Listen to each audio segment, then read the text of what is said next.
Tu reconnais avec moi que tu as besoin de l'autre. Alors si nous devons compter avec les autres, pourquoi tu laisses ton ego, ton moi, ton temps, ta carrière, ton argent, même ta croyance affaiblir la valeur de l'autre? Il n'y a que dans l'église évangélique que l'on trouve souvent quelqu'un qui dira, oui, ton cercle est un cercle, ton cercle de famille est un cercle pourri, est un cercle qui n'a aucune valeur.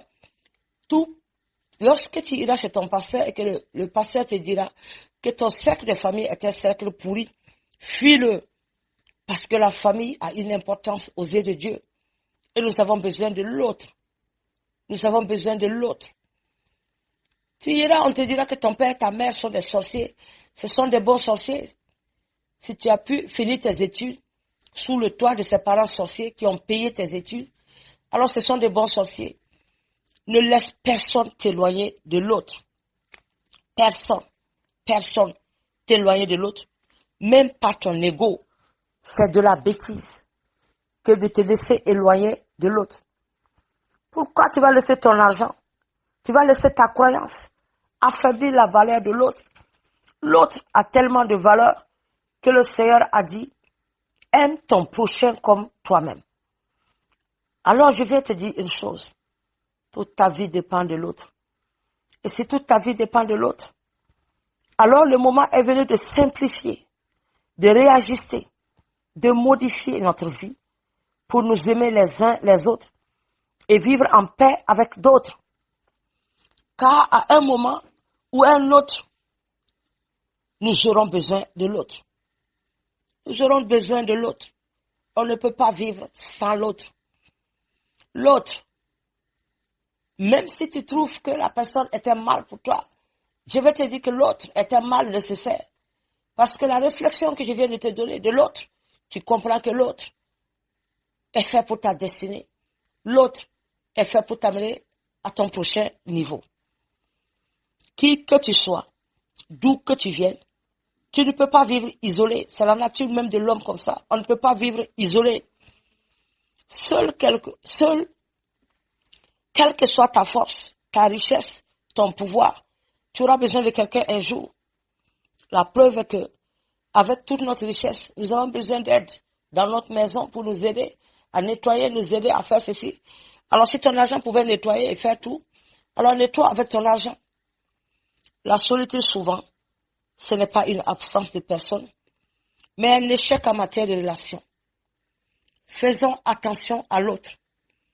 Quelle que soit ton intelligence, ta brillance, tes dons, ton talent, ton onction, tu as besoin d'aide de destinée.